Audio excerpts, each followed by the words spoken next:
You will hear a lecture about sugar and why many researchers now call it the silent killer. First, you will have some time to look at the questions.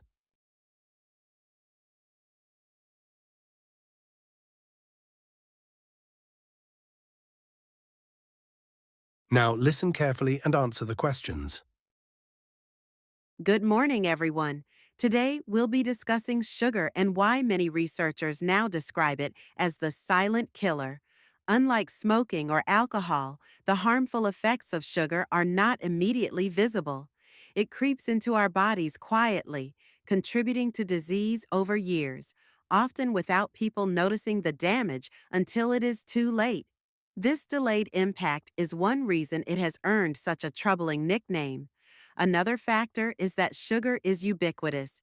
It is found in breakfast cereals, salad dressings, sauces, and even so-called healthy low-fat products. Consumers may think they are making wise choices, but in reality, they are consuming far more sugar than they realize. So, what makes it so hard to cut down? A big part of the problem is the role of powerful industries. The soft drinks sector, for example, has spent billions on advertising that normalizes the daily consumption of sugary beverages.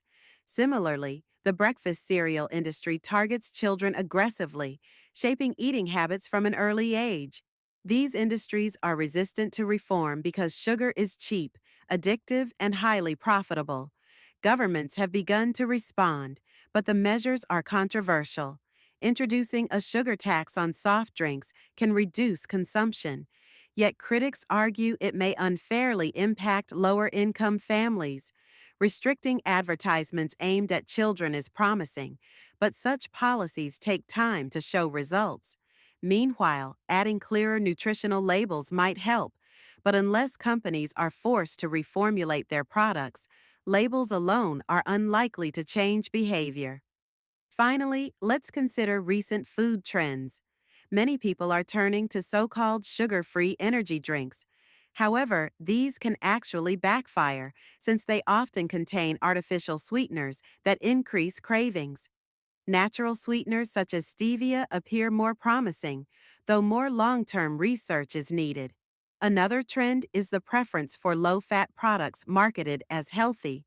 Unfortunately, these frequently contain extra sugar to make up for the loss of flavor, meaning that the health benefit is largely an illusion.